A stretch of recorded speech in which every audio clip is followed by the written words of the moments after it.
My child, are you there? Can you hear me right now? Stop what you are doing. Not in a moment. Right now.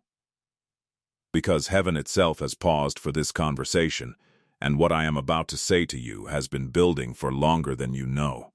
This is not a message you found. This is a message I sent. Every second of your day was arranged so that these words would meet you at exactly this moment, in exactly this condition of your heart. The pull you felt toward this. The inexplicable sense that you should stay. That was me. That has always been me. And I need you to stay right here until the very last word, because what I am carrying for you today cannot be delivered to a moving target. I need you still. I need you here. I need you now. I have been calling your name. Not once. Not occasionally. Continuously, through the sleepless nights when the ceiling became the only thing you could look at, because looking at anything else required more presence than you had available. Through the moments of unexpected emotion that rose without warning, and you pushed back down because you were in the wrong place to feel them. Through the songs that found you at the exact wrong moment and made something crack open in your chest before you could redirect your attention away.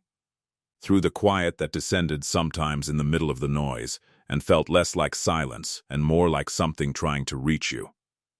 That was me every time. I have been speaking through everything. I have been reaching through everything. I have been close through everything. Even the everything that looked nothing like my presence. Even the everything you were certain I had nothing to do with. You have been asking me to show you that I am real. I know you have. Maybe not always with those exact words. Maybe the question lives in you as a feeling, rather than a sentence, a constant low-level uncertainty about whether any of this is real. Whether I actually hear. Whether I actually respond. Whether the faith you have built your life around has a real foundation, or whether it is the most beautiful and most expensive story you have ever told yourself. I know that question. I have heard it in every form it has taken in you. And I want to answer it right now directly, and without softening it into something comfortable. Yes, I am real. Yes, I hear you. Yes, I respond. And this moment, these words finding you at this precise point in your day, in this precise condition of your heart, this is your answer. Not a comfortable one. A real one. Heaven arranged this. I arranged this. This is me showing you. My beloved child, I need to speak now to what I have been watching. Because I have not been distant from your life while you wondered if I was present. I have been watching with the specific attentiveness of someone who loves completely and cannot look away. And what I have watched has moved me in ways I want you to know about, because you need to understand that your life, the ordinary, unfiltered, complicated, real version of your life, is not invisible to me. It is the thing I cannot stop looking at. I watched you hold yourself together in rooms where falling apart was not an option. I watched the calculation that happens in your face before you answer when someone asks how you are, the split-second assessment of whether this person has the capacity to hold the real answer, the almost always conclusion that they do not, the smile that arrives instead. I have watched you perform wellness for an audience that never asked for the performance, but that you provide it for anyway, because the alternative, letting someone see what is actually happening inside you, feels more dangerous than the exhaustion of the pretending. I watched all of it. Every room, every performance, every smile that cost you something. And I was never further from you in those moments than I am right now. I was right there in the room with you. The only one who did not need the performance. The only one who was already looking past it. I watched you pour into people from a place of genuine love and genuine emptiness simultaneously. You have this extraordinary capacity to give even when you are personally running at a deficit, to show up for other people's pain while managing your own in the background, like a secondary process running quietly so the primary function can keep operating. You have been doing this for so long that it has become invisible to you, the constant background management of your own unmet needs, while the foreground is dedicated to meeting everyone else's. I watched that. I have always watched that. And I want you to know that the giving did not go unseen, just because the recipients could not always see the cost of it. I saw the cost. Every time. I watched the late nights. The specific quality of silence that exists at 2 or 3 in the morning when the world has gone quiet enough that the thoughts you spent the whole day outrunning finally catch up. I watched you lie there with them, sometimes fighting them, sometimes too tired to fight and just letting them move through you like weather. The questions that have no clean answers, the fears that have no obvious solutions, the grief for things that are not yet resolved and may not resolve in the timeline you need them to. The loneliness that shows up even when you are not technically alone, because the loneliness was never about the number of people in your proximity, it was about the number of people who truly know you. And that number has felt smaller than you needed it to be for longer than you want to admit. I was in those nights. Every single one.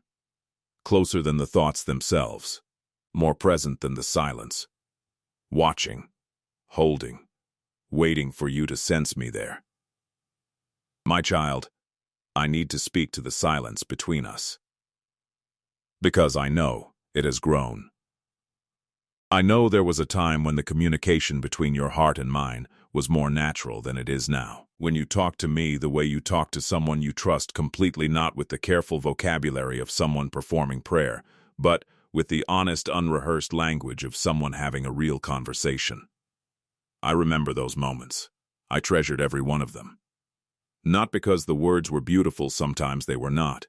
Not because the faith was strong, sometimes it was barely holding. But because they were real. You were bringing me the real thing, and the real thing is the only thing I have ever actually wanted from you. Somewhere along the way the distance grew. Not in one dramatic rupture. Gradually, the way silence between two people grows one small step back at a time, until one day you look up and the space that used to feel easy to cross feels wide enough to be intimidating. You told yourself you would return to it when you felt more ready, when life slowed down enough to create the conditions, when you had sorted through enough of the internal mess that coming to me would not require bringing the mess with you. But the mess did not sort itself, and life did not slow down, and ready never quite arrived. And the distance kept growing. And then the distance started to feel like evidence that you had wandered too far, that your return would require explanations you did not know how to give, that I might be disappointed in the length of the absence and the reasons for it. And that felt like one more reason to wait until things were more resolved before you came back. I need to dismantle that whole sequence right now. I do not need you to be ready. I do not need the mess sorted. I do not need explanations for the distance or justifications for the timing of your return. I need exactly what you have right now, a heart that is present enough to hear these words and honest enough to let them reach the real places rather than the defended ones. That is sufficient. It has always been sufficient. You have been waiting to be enough to come to me when coming to me is exactly what makes you enough. Stop waiting. Come now, exactly as you are. With all of it still unresolved, and all of it still heavy, and all of it still confusing. Bring it. I can handle it. I have been handling it with you the entire time you thought you were handling it alone. I want to speak to the betrayal, because I know it is there even if you have told yourself you are past it. The specific wound of someone you trusted, breaking that trust in a way that changed something fundamental about how you extend trust now. The person who had access to the real you, to the undefended version. The one that only comes out when someone has earned that level of openness and who mishandled what they were given. That wound does not heal on the same timeline as other wounds because it was inflicted in a place that is harder to reach with ordinary healing. It lives in the place where the decision to let someone close is made. And because it lives there, it has been quietly influencing every relationship since, holding just enough back, maintaining just enough distance, loving but with one internal reservation that protects the most vulnerable places from being reached again. I was there the moment the betrayal happened. I was there in the room. I was there in the conversation or the silence or whatever form the breaking took. And I felt it, not as an observer. With you, because everything that touches you touches me, And the thing that was done to you was not done to someone I was watching from a safe distance. It was done to someone I love with the full force of everything I am. And I am telling you now what I need you to hear about it. What they did to you was not the final word on your worth. It was not confirmation of the fear that the real you is too much or not enough or fundamentally unlovable at full exposure. It was the evidence of their limitation. Their capacity to hold what you offered them was smaller than what you brought. That is a statement about them. I need you to stop reading it as a statement about you. My precious child, I want to speak to the fear.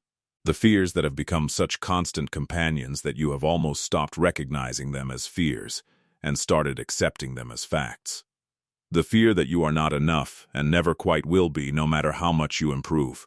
The fear of loss of the things and people you still have that you hold carefully because you know by now what loss feels like and you never want to know it again in the same way.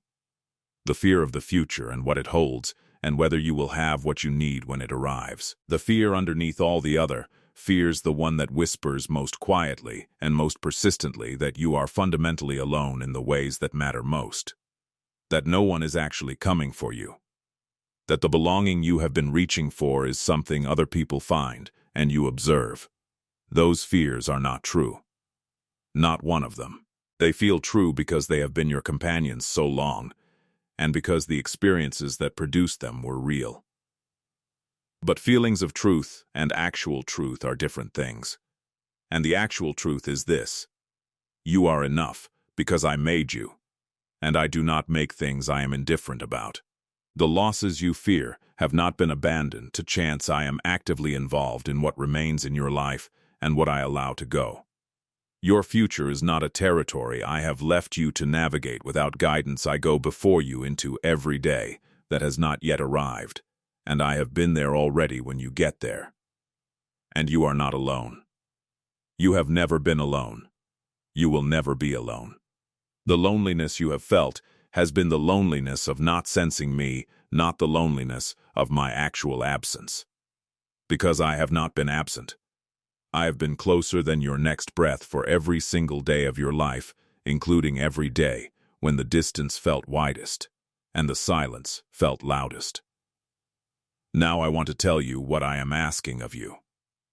Not a performance, not a cleaning up of the mess before you bring it to me. One thing, I am asking for your honest voice again, the one that used to talk to me before the distance grew. I am not asking for it to be polished or confident or theologically precise. I am asking for it to be real. Tell me the actual thing. The fear you have not said out loud. The question that lives at the bottom of everything else.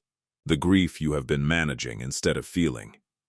The anger you have been too afraid to bring to me because bringing anger to God felt like a violation of something. Bring it. I have heard anger before. I am large enough to hold yours. I am not fragile in the ways that make honesty feel dangerous.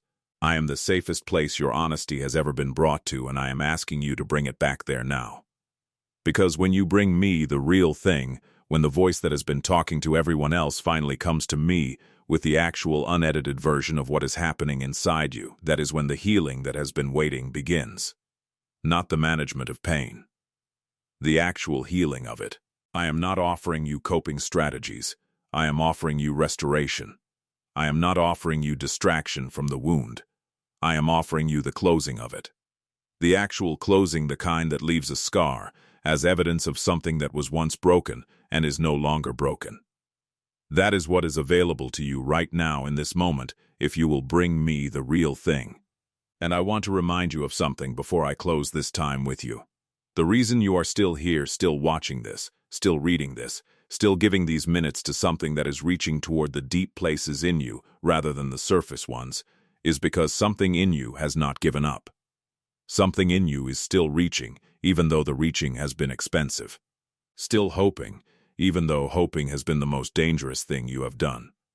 Still looking for my voice even through the seasons that felt most silent. That something in you is not weakness. It is not gullibility. It is not you failing to learn the lessons that the disappointments were trying to teach you.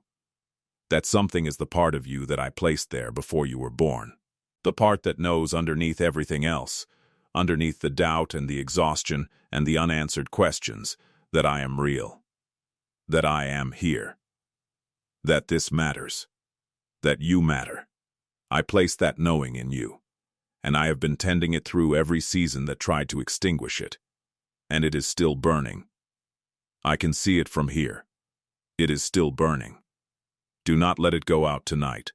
Come back to me, not to a perfect version of me that requires a perfect version of you. To me. Real, present, holding everything you bring, ready to begin the healing that the silence and the distance have been delaying. The door is open. It has always been open.